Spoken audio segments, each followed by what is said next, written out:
I am so glad you convinced me that the family car should be the Defender 110.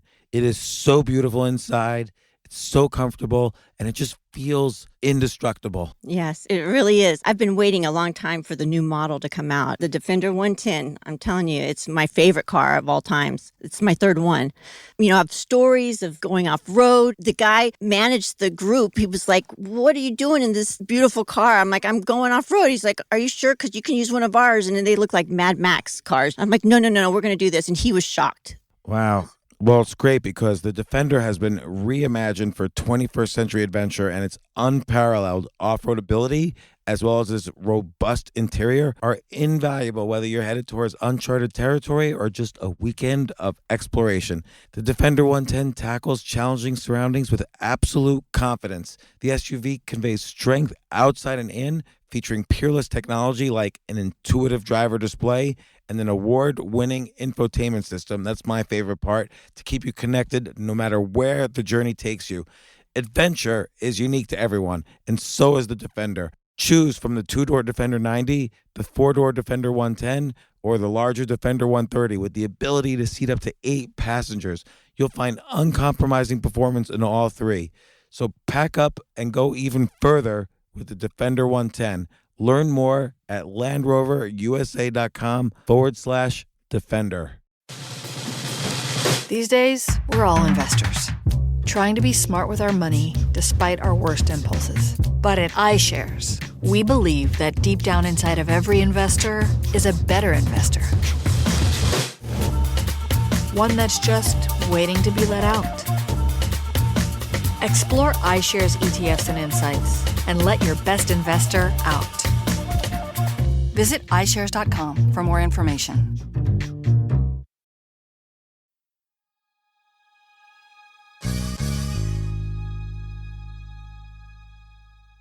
People love solving puzzles. First off, it's like a challenge to yourself. Here's an intriguing thing. Can I solve it? And a puzzle has to be done just right. Like if it's too hard, you lose interest. If it's too easy, you lose interest. So puzzles are like this fascinating form of entertainment that has existed for thousands of years. And I think I like puzzles also for two other reasons. One is I feel like it exercises my brain. So the more puzzles I solve, the more I could, I don't know, avoid eventual dementia or whatever. I don't know if that's true or not. I don't know if there's any evidence of that, but it feels like I'm exercising my brain. Number two, I think I'm insecure. I want to think of myself as smart. I want other people to think I'm smart.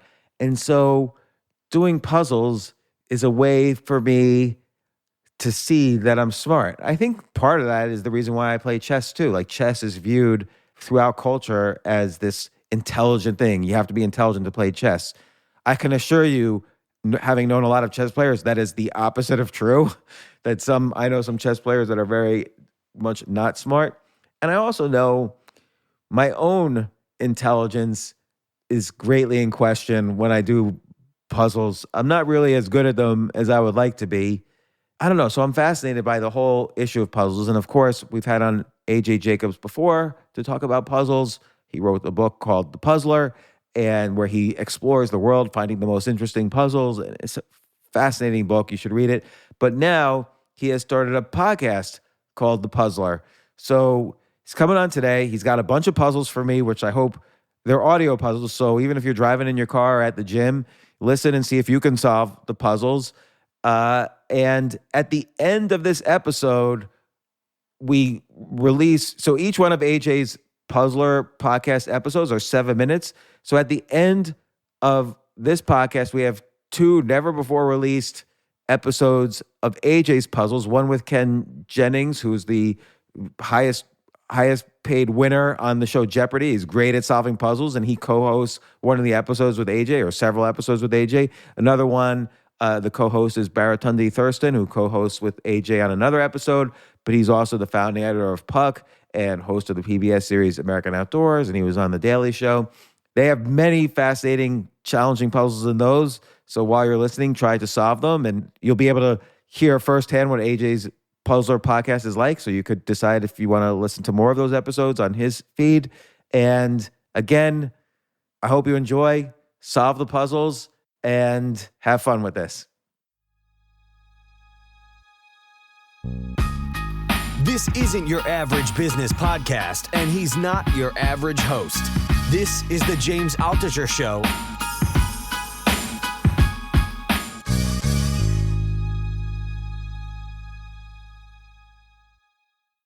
I had to write this book faster than I had to write it like James Altucher, and I'm not James Altucher. So it was killing me. So I basically don't have any time except I don't pee. I haven't brushed my teeth in about 3 months, which I guess is good because that's what You're they following did. my hygiene standards. Yeah. You're my hero in that way. So I'm gonna do an AJ style book. Like, I won't brush my teeth or shower for a year, and this is what happened. I think you do things like read the Encyclopedia Britannica in a year, or follow the Constitution literally for a year, and I don't shower for a year. That's the difference. I did that in 2020. Actually, I just never wrote a book about it. But though, it's an interesting thing about the way you write and the way I write, in the sense that, and I'm having this difficulty right now with the current project I'm on. I always write about things that happened to me in the past and how I kind of got through them. Like, oh, I went broke, and this is how I got through it.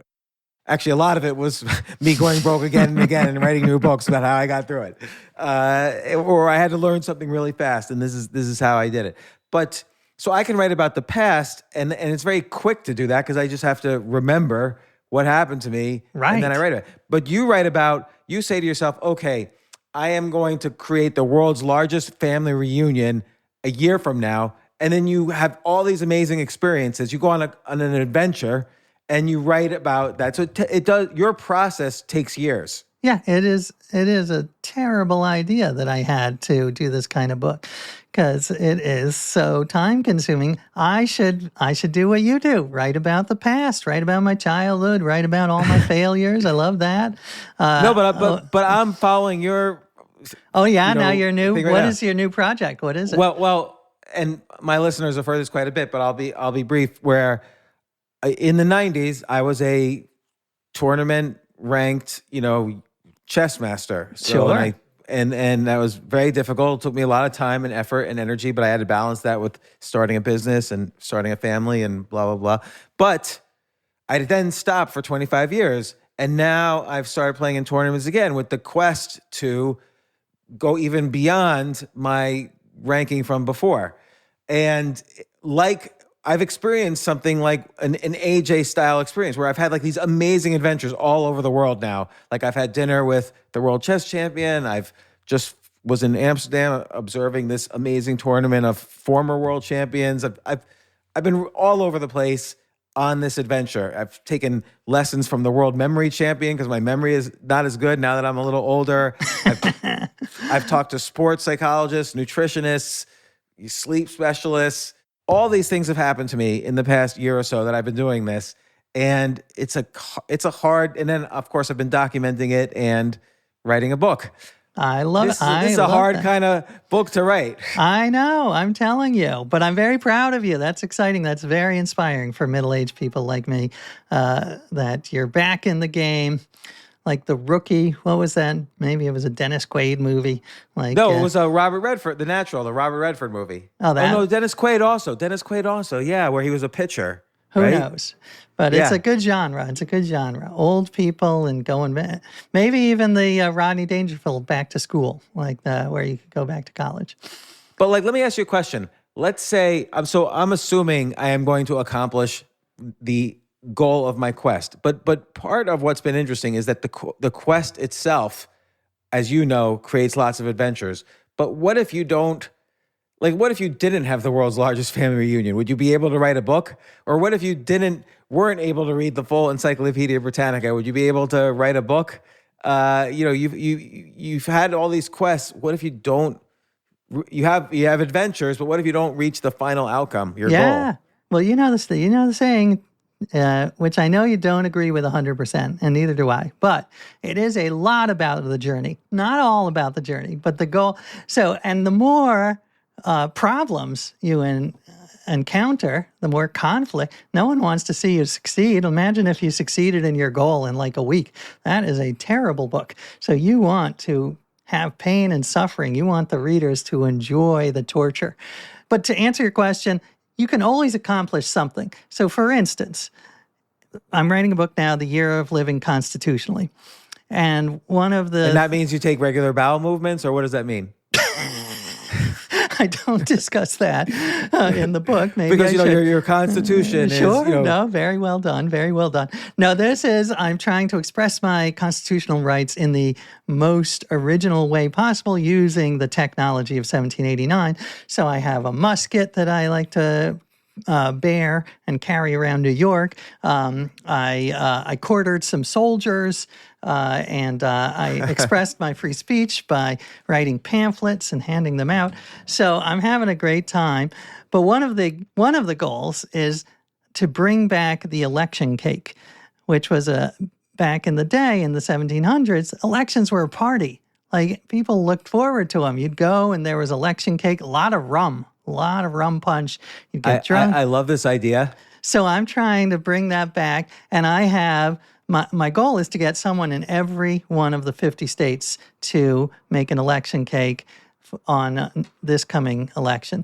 And I've got like about 46 states, so I may not get to 50, but there's always ways. Like, I can always say, listen, in the Constitution, it only says you have to have 3/4 of the state legislatures pass an amendment. So I have way past 3/4. So I won in that way. So you can always figure out a way to adjust your goal. So you've reframed what winning means in this case. Exactly. I mean, that's our job. We can do that. We're the writers. Who's going to say no?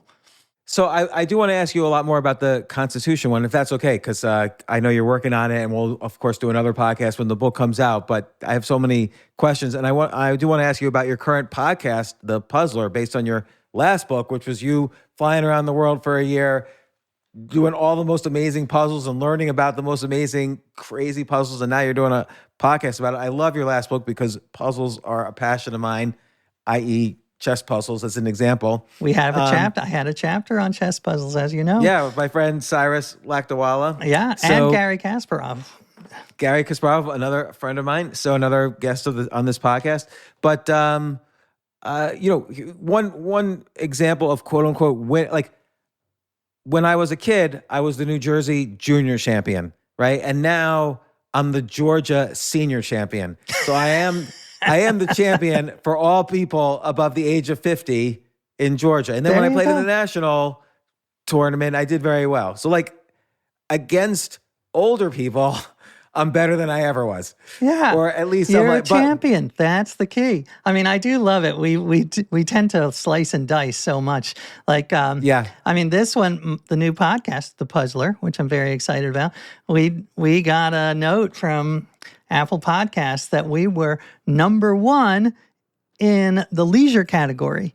My lifelong dream, I fulfilled because I beat the guys from Duck Dynasty. You know, those hunting guys. So we beat them out in the leisure category. Oh, they were the top podcast in the leisure category. So that many people. So the way the Apple algorithm works is it's not necessarily how many downloads you had that week. It's how many new subscribers you had. So beginning podcasts tend to rise very quickly to number 1. I'm not downgraded. Like, there's many leisure podcasts. There's 2 million podcasts out there. There's many leisure ones. You were number 1 out of all of them. So that's great. Right. But what it also tells me, what you just said, is that Duck Dynasty continuously adds new subscribers if they're constantly at number 1. Oh, interesting. All right. Like, how are they adding new subscribers? Like, is that show still going on even? I don't know. Well, now that gives me even more fuel to crush them in the long term. So you've got to take them off that pedestal. So we got to see where you are next week, the week after. We got to help you continue adding new subscribers. Please subscribe so I can beat Duck Dynasty. And you've had on like Ken Jennings, you've had on all these people to help you with puzzles. What are some of the fun puzzles that you've done on the podcast? And also, I love the fact that it's a 7-minute podcast. It is, exactly. It's like a little amuse-bouche, a little treat. And by the way, you are going to come on, I hope, right? You'll be of course. All right. So we'll set that up later. But yeah, the podcast, very short, daily. And the idea is that every day I do a fun original audio puzzle with a celebrity guest like Ken Jennings or Mo Rocca, and listeners get to play along, and they love beating the celebrity, by the way. So that's a good lesson. Like That is such a fun idea. so we've had we do lots of different kinds of puzzles, new puzzles, all original. But well, I'll give you an example of one that we came up with. It's called it's sort of an audio rebus. So let me give you an example. Ready? Yeah. I'm going to say a word in a certain way, like a certain tone of voice or an accent maybe. And if you combine that word and the way I said it, you're going to get a phrase, a two-word phrase. So for instance, it's easier than it sounds. If I said tide, that would be, the answer is rising tide, because the tide is rising. Oh my God. Okay, do another one. It sounds like I'm going to be really bad at this one because I had no idea. I was trying to figure out what accent is that he did that, but Well, but you're it rising in tone. It So depends that makes partly sense. on my acting abilities, which are not the strongest, but I have been able to communicate. Okay, we'll try this one. Yeah. Dressing. French dressing. French dressing. See? That's good enough. My accent. You got. What about this one? Chairs. Uh, I'm singing the word chairs. I know. So musical chairs. Musical chairs. You got Yeah. it. You want one a little harder, like a little more? Yeah. Let's do a hard one. All right, here's one. Hearted. So that's Hearted. So the word is hearted, but it's hearted. So you're not, your heart is not intact. Your heart is A broken heart. brokenhearted. Exactly. Yeah, broken hearted. So there you go. So you gave me a lot of hints there. One more without any hints, and let me give me some space to. Yeah, okay. No, solve you're it. right, because people do like to hear like you struggle. I mean, I realize that. And I've got to resist giving people the answer too quickly. All right, well, what about hospitality? Southern hospitality. All right, now you got it. What about this one? Last one. Ramadan or Yom Kippur. Chinese takeout.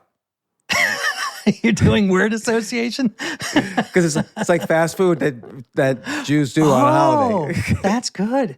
Yeah, you're right. Yeah. It's well, if I had said But on food, Ramadan though they fast, and on Yom Kippur they fast, so it doesn't quite work for those two holidays you chose. well, So- that was it. You got it. But- I give you full. It was Ramadan fast or Yom Kippur fast. But fast food actually works very well. If I had said like, yeah, I should have said like, yeah, You said for Christmas. Yeah. Yeah. So that's just one of them. But yeah, we're having What's a good time. you were doing like anagrams in one of them? Yeah, we have anagrams, which How do you present that audio in an audio way? well, it is interesting. Yeah. I mean, we tell the guests to get out a pencil. Most of ours don't need a pencil. But here, I'll give you an example. Like this is, I'm going to give you an anagram of a job. We did one where it was all jobs. So if it is, I'm going to give you an anagram and you have to rearrange the letters to get a job that is described by these words. So moon. Now let me ask you a question. What? As people are doing these, are they writing down the letters so they remember, or Sometimes 90%. okay? I'll try it without writing down. Yeah, 90% are totally audio. You don't need to write them down. 95. Okay. All right, moon starer. So, moon starer. What is a job where you stare at the moon? Moon starer.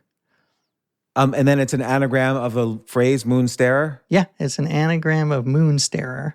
astronomer. Astronomer. Exactly. You got it.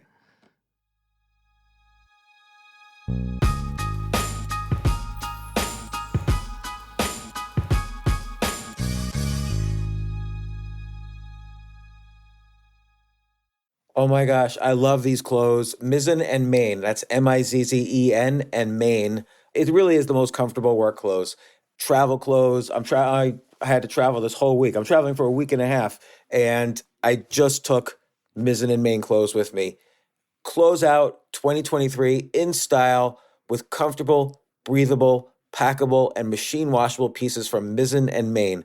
As you wrap up your year-end goals, enjoy a Mizzen and Main dress shirt that you can wear confidently. I like that they've very, very just nice, solid colors. I don't really like to get all fancy in patterns and everything, although they do have some pattern shirts, but very comfortable clothes, stretchable pants. It's just super comfortable, but they look professional and you can wear them casually or professionally.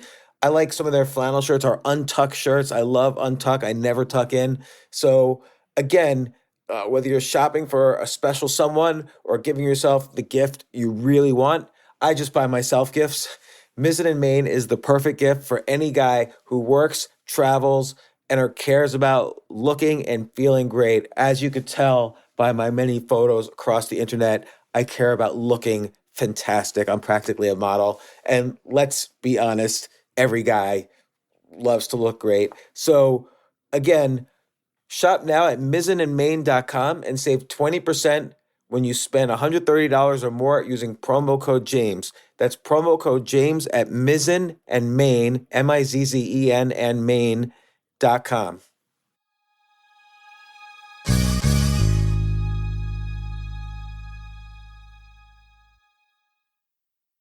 You know what I love about fantasy sports is that even though I'm not going to be a great basketball player or a baseball player or a football player or whatever, I feel like I get to participate and make decisions and use my knowledge of these different leagues or these different sports to compete.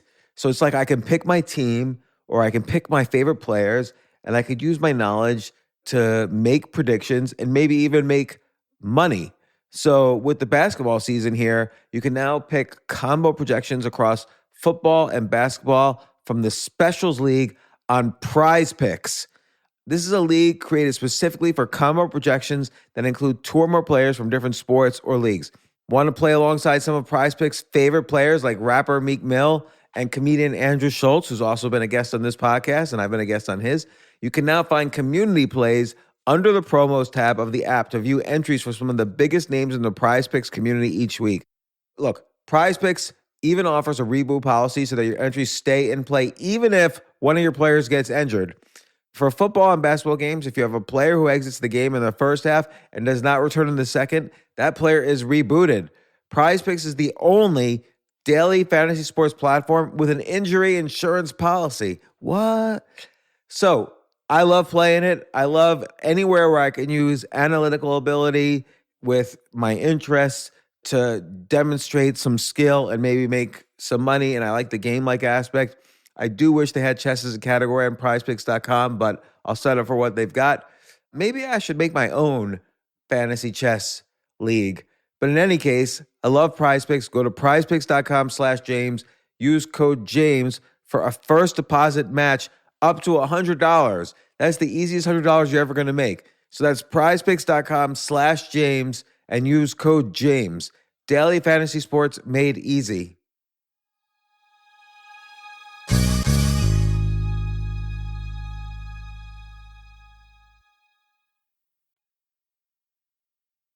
Do another one. You want another? All right. Sorry, I love these. So I love that you love them.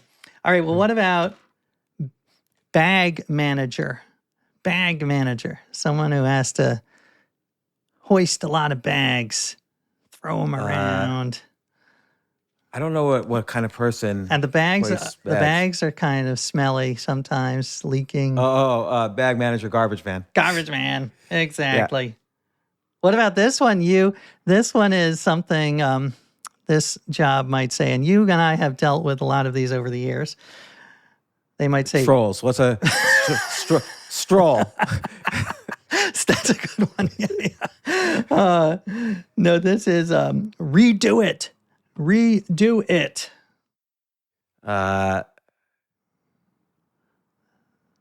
This is, you've written how many books? So you've dealt with quite a few. Oh, editor. Editor. Exactly. Yeah. So how did you describe that on the podcast? Did you say, someone who helps you with your writing, or because it's not just.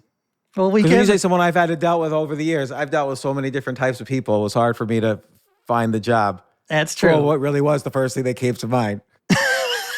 You definitely have dealt with those. Well, I mean, what we do is we really tailor the puzzles to the guest. So we had Ken Jennings on this week as Ken Jennings, and we had a whole bunch of we had one which was audio quiz of game show sound effects.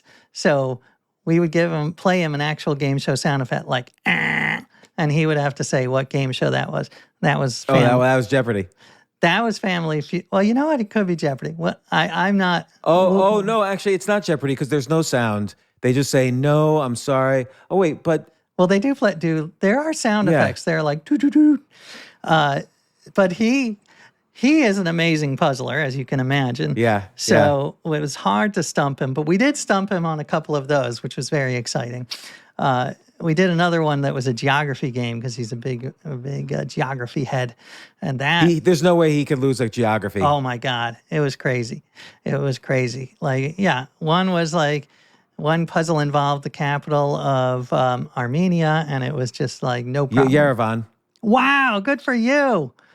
That is good. That wasn't the actual puzzle because that's just trivia. I was just talking to someone from Armenia like literally 20 minutes before this podcast started. So is that how you got Yerevan? And he was telling me we were talking about Israel and stuff. So then we got to what he's dealing with geopolitically. So Yerevan came up in the conversation.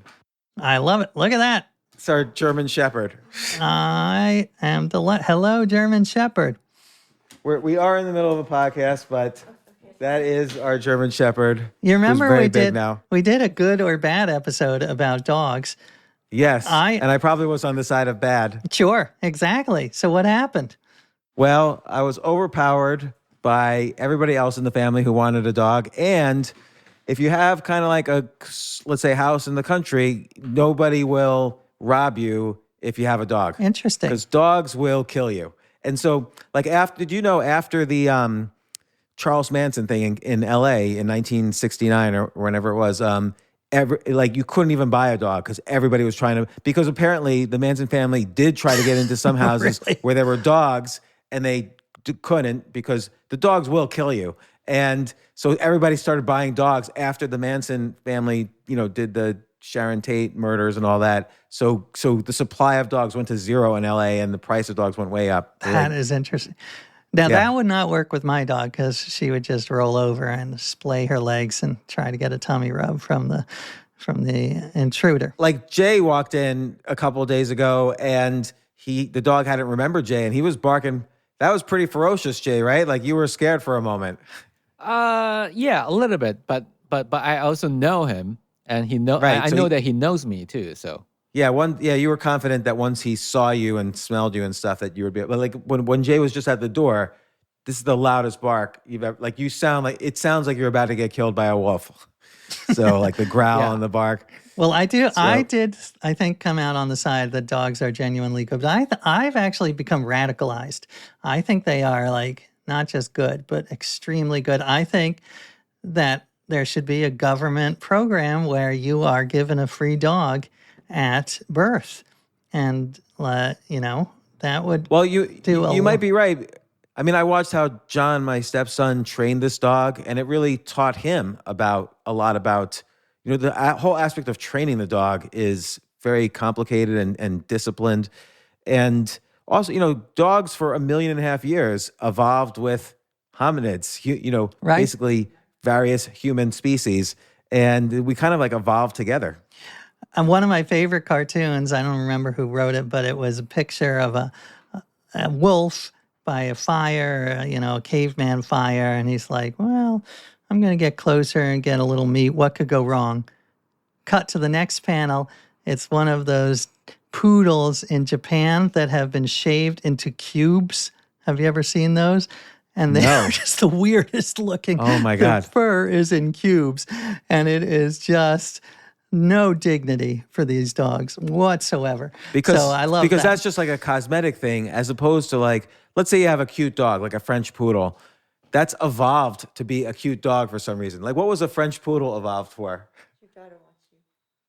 Oh, and this is our You got it. cockatoo. Lulu, can you Well, talk? look at that. Lulu, hi, Lulu. Say hello to AJ. Can you say hi, AJ? He gets a little shy. He's shy. She gets a little shy. She doesn't like to be on podcasts. She knows she's on camera, yeah, so she doesn't know she's a little tongue-tied, literally. That is funny. No, she doesn't Look want at to you. You got a menagerie there. I know. That is the new James Altucher. I did not see coming. The Dr. Doolittle phase. So tell me, okay, wait, one more puzzle and then it's on to constitutions. Excellent. Oh, yeah. I got some good ones for you. Okay. How about this? This is a puzzle we came up with where it's based on a character named Guy who hasn't seen a movie, Guy who enthusiastically describes movies he has not seen based on the title.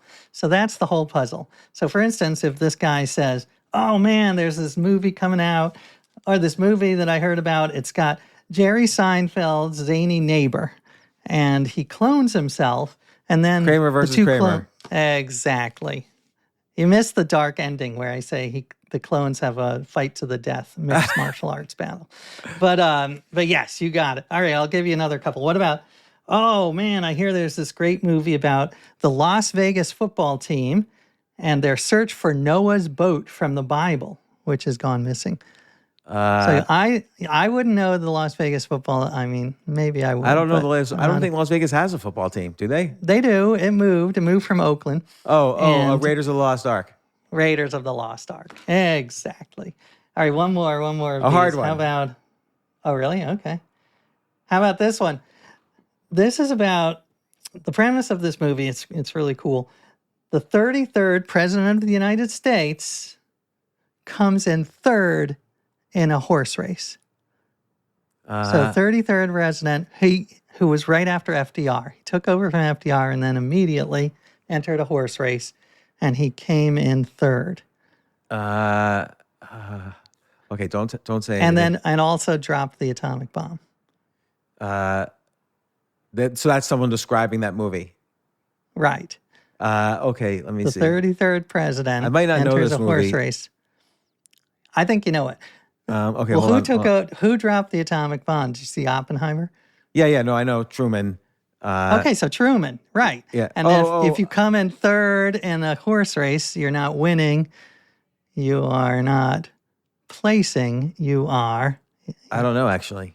You're not placing your, what is it? Win place.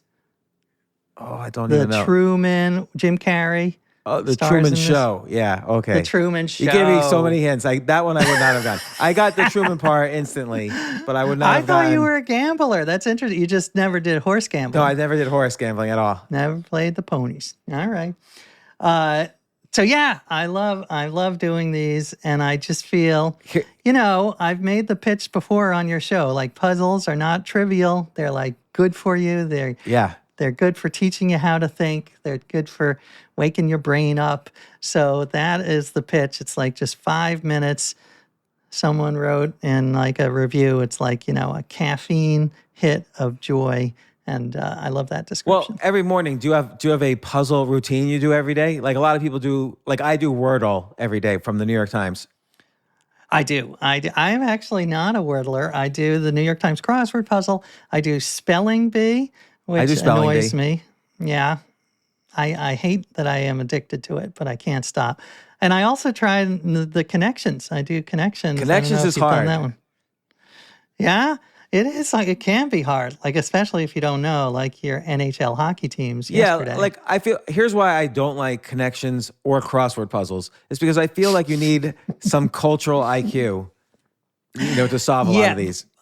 I will say, though, the best crossword puzzles are not about what is the capital of Bulgaria. Although you happen to know what the capital of Armenia. Exactly. Sophia is the capital of Bulgaria. You're good with your capitals. The best one, the crossword puzzles, in my opinion, are the ones which are all about wordplay and like a little trick. It's almost like a magic trick, like a misdirect. So, like if you ask Will Shortz, the editor in the New York Times crosswords, what's his favorite clue ever? The one that was A.J. Jacobs. That should be his favorite. That was a real crossword puzzle. I was in the cross, one down. It was the highlight of my life. But he said something like, this turns into another story. And the answer is spiral staircase. So it's all about that's beautiful. So, yeah. I mean, it's not my favorite. I think it's good, but that type is the one I like. I like that because you can appreciate the artistry to create that clue and that answer. But if it's just like, what's the capital of Bulgaria? That's boring to me. Like, okay, either I know it or I don't. And if you don't know it, then you got to figure out everything around it. But what if you don't know those? And connections, there's some skill to it too, because you got to make sure they try to trick you. A word could be in two categories. So you have to kind of figure the whole thing out before you start guessing. But I like Wordle because of the anagram aspect. So it's just, you just have to, it's just like, yes, you have to have a decent vocabulary, but none of the words are that fancy. It's only 5 letters. And so you have to use a lot of like logical thinking to figure it out. That's true. I will say, I mean, English in one sense is a terrible language because the pronunciation and spelling is so nuts. Yeah. There are basically 44 sounds in the English language. So like, because there's more than just the letters, there's also sh and things like that. So there are 44 sounds, but there are over 1,000 ways to spell those 44 sounds, which is insane and terrible and worse than most other languages. So, just like the O-U-G-H can be pronounced through, tough, cough, like 100 different ways. Well, it's funny you say that. I was just thinking of the sound, the F sound. So that could be O-U-G-H, or it could be the letter F, or it could be P-H. Oh, yeah. Well, have you ever seen the famous rebus? It's G-H-O-T-I. And you say, what is that? And it is, have you seen that? It's fish. I've seen the word, but I don't know what it means. G-H is from fish. I mean, from tough. So you get, and then the that's funny. O is from women. So you get the I. And then the T-I is from nation. So you get the sh. So fish. So it's a terrible language in some ways. But the one upside is it is great for puzzles. Yeah. So thank God for the crazy, crazy spelling. Right. Like if we were just a Latin language, then everybody just has to break it down to Latin and figure it all out. Right. Esperanto is the least fun language for puzzles ever. I mean, I often wish that we had, in some ways, Esperanto as the world language. I think in some ways it would be a better world, but it would suck for the puzzlers. When you were a kid, did you try to learn Esperanto? I feel like every kid has made an attempt to learn Esperanto. I did learn basically 10 words. What about you? Did you 10 words, and then it was for a half a millisecond. I tried to learn it.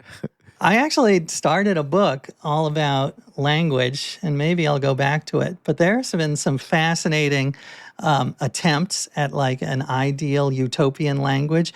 One of them I liked, I would think it was in the 1940s, was to get rid of nouns, because nouns are very pigeonholing and bad for instance, if you say, that person's Russell Crowe is an asshole, that's not really true. He can be an asshole. He acts in an assholic way in certain situations. Right, but you're saying he's not actually one. He's not literally one.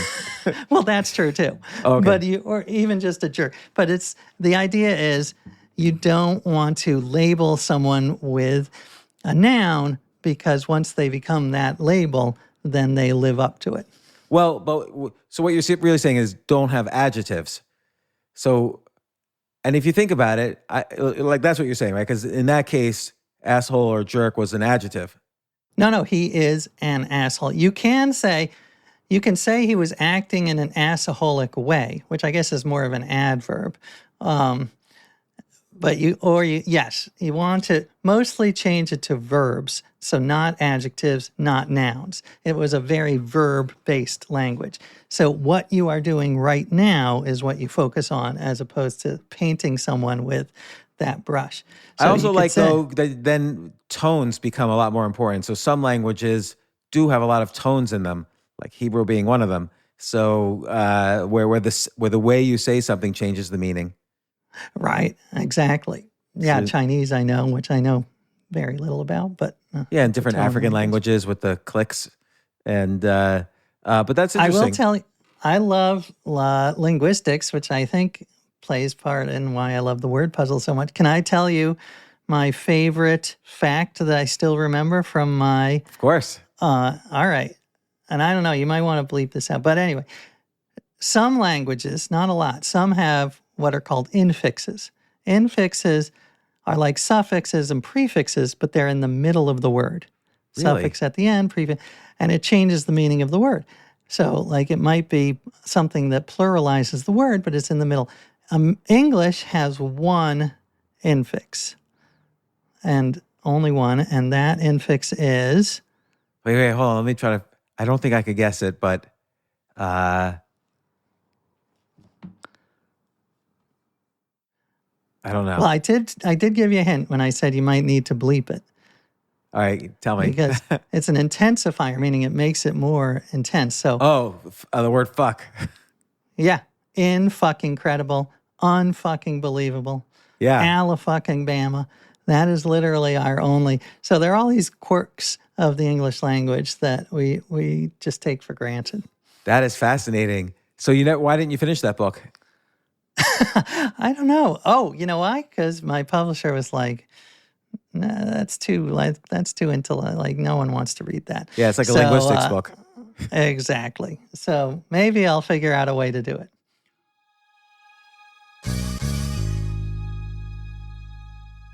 Such a fun interview with AJ. And now keep the podcast on because we're releasing 2 never before heard episodes of The Puzzler. They're 7 minutes each. Try to solve the puzzles in AJ's new podcast episodes. Here they are.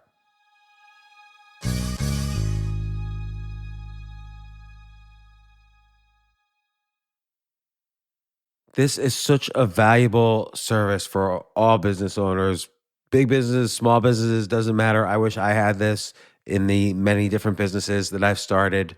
Sometimes it seems like your business is humming, but then suddenly you don't understand it. You're starting to fall behind. You're not understanding where your costs are, where your revenues are, where your payments are. Teams are buried in all sorts of like BS work, and you can't seem to close the books. So you need like one dashboard, one source of truth. I'm jealous of this business, NetSuite from Oracle, of course, NetSuite by Oracle. I wish I'd come up with this idea. It's a brilliant concept to have all your business intelligence on one dashboard.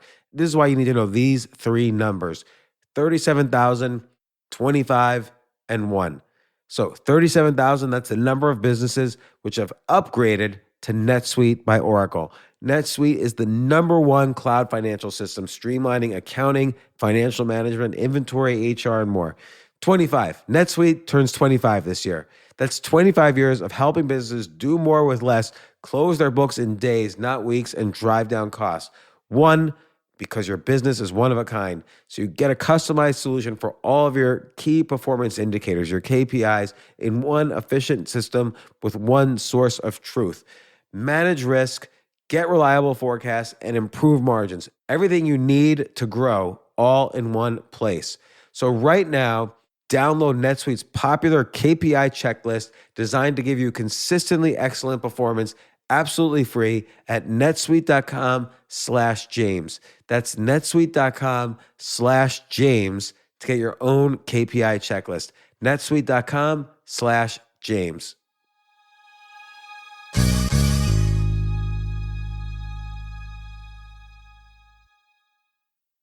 The future of learning is definitely online. Like, it's such BS that you have to spend $200,000 or take $200,000 in loans and go to some fancy school when it's useless. It doesn't guarantee you a job.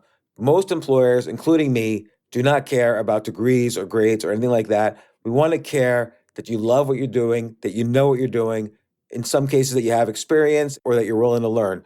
But people in general love learning and are curious. Like, the key to success is curiosity. And I think masterclass.com is the perfect model for online learning. I'm really happy they're sponsoring this episode. If you're going to give a gift, give the gift of learning. Masterclass makes a meaningful gift this season for you and anyone on your list, because both of you can learn from the best to become your best, from leadership to effective communication to cooking. Let me tell you some of the classes I've taken. I've taken comedy from Steve Martin. I mean, can you believe I can take a class from Steve Martin on comedy, or Judd Apatow, my favorite comedy director? I could take an actual class from him on writing. Wolfgang Puck on cooking. Dan Brown on writing, or Judy Bloom, who's been on this podcast, on writing. By the way, Wolfgang Puck also has been on this podcast. It's such a pleasure. I try to take classes all the time from masterclass.com. And whether you're watching Masterclass on TV or listening in audio mode in the app or on their site, the quality speaks for itself. It's like these Masterclass instructors are your own personal mentors that are going to help you reach the next level. How much would it cost to take one-on-one classes on comedy from Steve Martin, or on chess from Gary Kasparov? You just wouldn't be able to do it. But it would cost hundreds of thousands of dollars. With a Masterclass annual membership, it's $10 a month. Memberships start at $120 a year for unlimited access to one-on-one classes with all 180 plus Masterclass instructors. So it's not just $120 for one instructor. You get all 180 plus Masterclass instructors. Boost your confidence and find practical takeaways you can apply to your life and at work. And if you own a business or are a team leader, use Masterclass to empower and create future-ready employees and leaders. That's the real education in today's world. So this holiday season, you can give one annual membership and get one free at masterclass.com/JAS. JAS, of course, stands for the James Altucher Show. So right now you can get 2 memberships for the price of one at masterclass.com/JAS. Masterclass.com/JAS. Offer terms apply.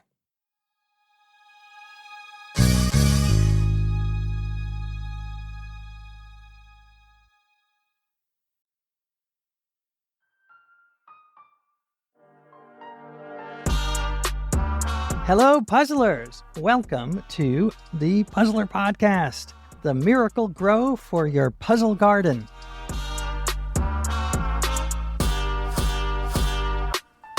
I'm your host, A.J. Jacobs, and I am here with our guest for the entire week, the amazing Ken Jennings, host of the Omnibus Podcast, Jeopardy legend, and author of the newish book, 100 Places to See After You Die, which explores depictions of the afterlife in literature and pop culture. Welcome, Ken.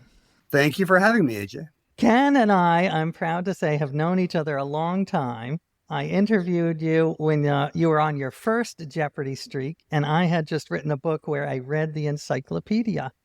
You, at the time, asked me what I remembered from the encyclopedia, and I am very excited that it stuck with you, the main fact that I have taken away.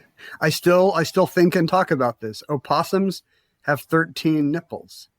You read millions of words, and this is a few other things did. Yeah, I don't know. I mean, opossum is a funny word. I like the word opossum, and nipple was also hard to forget. So, and 13, it had all of the elements. It's got everything. Got everything. Well, one of my favorite books, you've written several books. One of my favorite books you wrote is called Maphead, and it is about your obsession with maps. And I still remember some of your favorite places from that book, like Hibbert's Gore, Maine. Do you remember Hibbert's Gore, Maine? Population. It's only one person, right? And right. And as a result, the census data for Hibbert's Gore, Maine actually tells you everything about that person because they publish averages. So you can find out what her income is, what her age is. It's she's been doxxed by the Census Bureau. That is unfortunate. She needs to get at least one other person so she can average it out. Well, in honor of Maphead, this puzzle is about geography. Okay. And it is called Putting the Pan in Panama. So every answer is going to contain the name of a country as well as a word consisting of the first 3 letters of that country. So, or 3 or 4 letters in some cases. So for instance, if the clue is, I got a massage and a seaweed wrap in Madrid, the solution might be, I went to a spa in Spain. There you go. I wish I could count that, but that was the sample one. So, but these next ones are fully for accreditation. Well, I hope they all have the capital in them because I studied those for Jeopardy back in the day. Oh, nice. And you still think you've got all of the capitals in there? Probably. I mean, I'm a pretty big map nerd. Like when I say I studied, I mean like I was 6 years old, like reading the atlas for fun. So hopefully it stuck with me. The post 1990 stuff, all the post Soviet stuff, maybe I don't know because I was interesting. All right, well, we'll see. We will see. I think there is a couple of capitals. The first one is I bought some lingerie for my wife at Copacabana Beach. Copacabana, as Barry Manilow taught us, is in Rio, I think. That would be Brazil. So it's bra and Brazil. There it is. He doesn't have any trouble. I kind of figured. All right, what about this one? This one is a little pop culture. I passed the legal exam in Rihanna's country of birth. I passed the legal exam. He's nodding his head. See, like I'm used to this on Jeopardy. You're already parsing when you're talking. So as you're talking about the law, I'm like, what are 3-letter words related to the law? LSAT is not going to start any countries, but bar, those are the first 3 letters in Barbados, where Rihanna's from.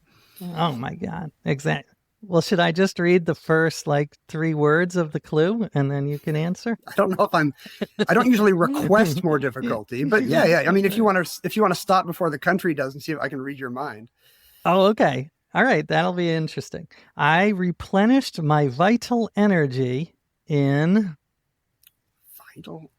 Vital energy in the Andes. Oh. In the Andes. Well, that makes it a little easier. Oh, I was spelling chi with a Q and I didn't have it. So it's chi and Chile. There you go. Yes, I might have the more anglicized spelling. So bad on me. That's my bad. Well, it could have been China also. There's 2 CHI countries. That's true. Yes, so replenished my chi. Chi is the Eastern energy in Chile. All right, couple more. You're doing as expected. Pretty good. All right, here is a capital. We got a capital. I snapped my ulna in Yerevan. Oh, ulna. Yeah, Yerevan's the capital of Armenia. And the ulna is a bone in your upper arm. Arm in Armenia. Arm in Armenia. Exactly. All right. Or wait, lower arm, right? I said upper, but maybe it is. Lower. I was going to correct you, but I then thought you're allowed to correct me. Well, it was going to be an Easter egg for the listeners. Yeah, there's nothing people like more than finding a podcast host or guest in a mistake. It will make their whole day. They're yelling at the car radio right now. Well, we'll insert some mistakes just for their pleasure. All right, final one. I did some planet gazing in the Bikini Atoll. The planet gazing in the Bikini Atoll. Planet gazing. Now, I did mention, I hope, it's either 3 or 4 letters. It's not always 3. Oh, I see. Mars is 4 letters. You did mention that. So the Bikini Atoll must be in the Marshall Islands, which I didn't know. I learned something today, AJ. Oh, my God. This is huge. All right. Well, I feel I've done my job then. Opossums have 13 nipples, and the Bikini Atoll is in the Marshall Islands. Well, Ken, you did not do so bad as expected. You did great. If we had cash prizes, we would give you one. Wait, there aren't cash prizes? No, you get our esteem. This is like the first year they let pro basketball guys in the Olympics, and they're like, "Wait, what? I'm not getting a check for this." It's true. You are the equivalent of a pro basketball player. So where can people find more Ken Jennings content if they want, which they should?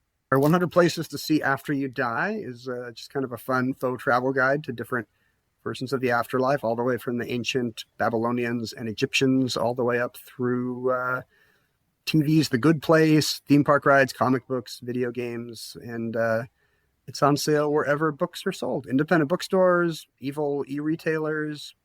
It's everywhere, AJ. It's a great book. I loved it, and I learned a ton, including Hell with 1 L. Not Hell with 2 The L's. Norse Hell. They couldn't afford the second L. That's how threadbare Viking culture was. They had to save those L's. All right. Well, before we wrap up, as always, there's an extra credit puzzle for those at home. Actually, I'll give them 2.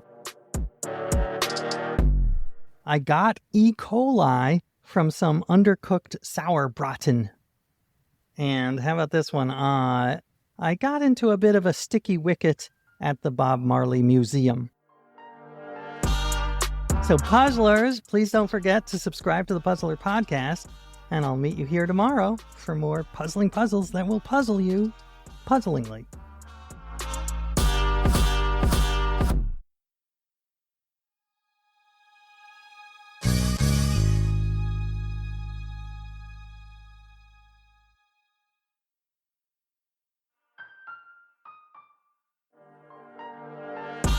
Hello, puzzlers. Welcome to the Puzzler Podcast, the emotional running to the airport scene in your puzzle romantic comedy.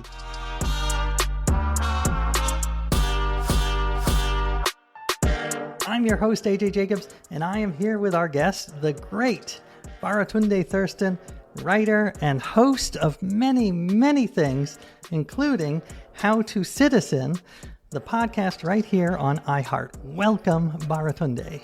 Hello, AJ. Thank you so much for having me. I'm looking forward to not embarrassing myself. Yes, we will keep the embarrassment to a minimum.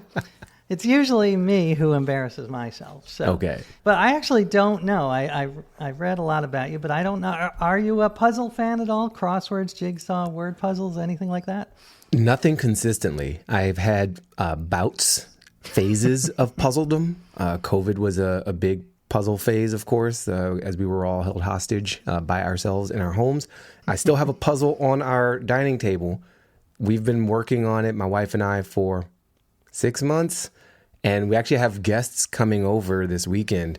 And we need to finish it because other people need to sit at the table. So this is going to help me get in a puzzle frame of mind so that I can finish the puzzle in my life, which is soon to get in the way of me living my life. We are here to help.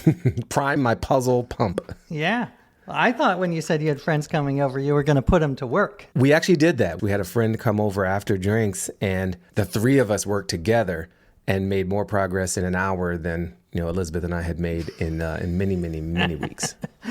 Well, we're going to give you a puzzle. It's not a jigsaw puzzle. Okay. This puzzle is called Your Moment of Zen. And it's partly in honor of your former job at The Daily Show. Great. But mostly it's in honor of your wonderful podcast, How to Citizen. Because like the word citizen, all the answers to these clues contain the word Zen. Okay. So if, for instance, I said, a baker's one of these has 13, the solution might be... Dozen. Exactly. I like dozen. the Baker's pronunciation. dozen. Got it. Yes. All right. Are you ready? I'm ready. All right. Clue number 1. These might be made by Ricola.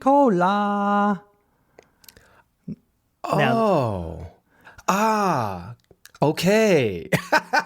So first of all, I'm sorry. I have a story for everything apparently, but I used to sing that song. I was addicted to Ricola as a high school student. Not in like a substance abuse way, just in like I really appreciated non-sore throats.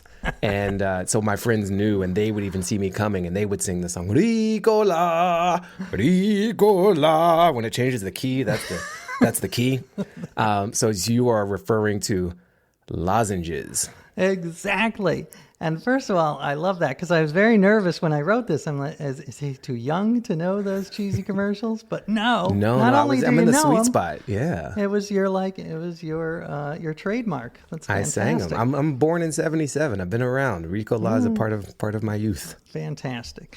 All right, so this actress has a name derived from the Bantu word meaning to give thanks. Actress singer, some say. Although my son says she's more of an actress. Okay.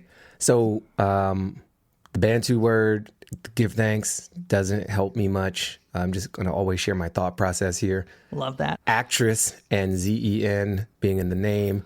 And I give thanks that she exists. I would say Zendaya. Exactly. Yes. Well, yeah, we are all thankful for Zendaya. Go Dune. Go very Zendaya. Appropriate name. Yes. Well done. All right. You were 2 for 2. Okay. All right. This Disney movie, according to internet conspiracy theories, was to bury all mention of the cryogenic preservation of Walt Disney by flooding Google with a different word. What? I know. That is a crazy clue. My kids, I had a different clue, and my kids are like, no, do this one. So, okay. So I'm audio, and I'm trying to relate to the words. So we got Disney, so I'm thinking cartoons, and Disney obsessive movies, and cryo, ice. So are we talking Frozen? Frozen. Exactly. You got it. What's the conspiracy? I'd love to know more about this. The theory is, or the rumor is, he was cryogenically frozen, so he's going to come out in a couple decades and start producing more movies. You know what? So here's the thing about that theory. If ever there were a time for Walt Disney to come back and save his company, it would be right now. All right, just two more. This writer, this novelist, had a mini spat with Oprah Winfrey. A novelist who had a mini spat with Oprah Winfrey. Exactly. Who would have a spat with Oprah? First of all, I probably don't like this person. If you got beef with Oprah, he's a bit controversial, but super talented. It was over a book he wrote that she chose for her show. And the book was called The Corrections. And he then said some disparaging things about the Oprah Winfrey audience. So she disinvited, this is my memory, she disinvited this person from the show, but still read his book because it was, separate the artist from the art. He is a National Book Award winning guy. Yeah. And his first name is Jonathan. Thank you. That did it. Because I've just heard Jonathan Franzen, and it rolls off the tongue. So thank you for that assist. You got it. You get full credit. It's hard to find people with names with a Zen in it. Yeah. All right, last one is the part one of the clue is, this was a 2022 Alyssa Milano movie that got 13% on Rotten Tomatoes.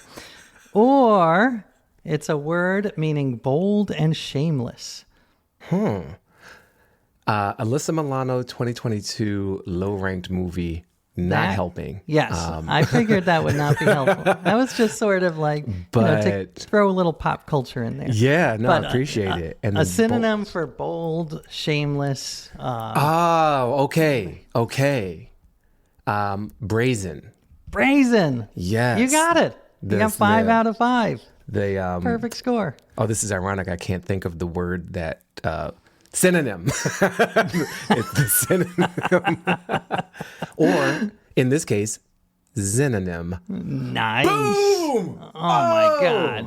Oh. I wish we had a cash prize for brilliant wordplay, but we don't. I am thoroughly warmed up. This is fun. This has been fun.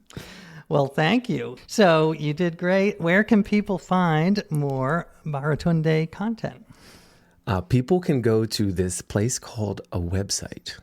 I have one that I've had since 1999. Wow, you were early. I was very early. Baratunde.com is the owned and operated hub of my universe. You can also find me on digital sharecropper sites such as Instagram or whatever else owned by someone else. But mine is baratunde.com, so you can plug that. Well, thank you. I never heard that phrase, but it's brilliant. Digital sharecropper. Before we wrap up, as always, one extra credit for you puzzlers at home. This word, it contains Zen, and the clue is it is a preceder of mast.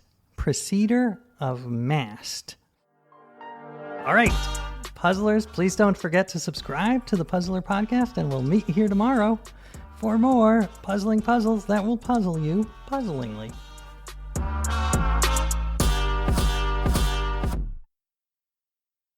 Diving deep into your passions has never been easier. Thanks to Amazon Prime. You get all-in-one access to the things you need, so you can get more out of the things you love. With a range of services including Prime Video, Amazon Music, and Prime Fast free shipping.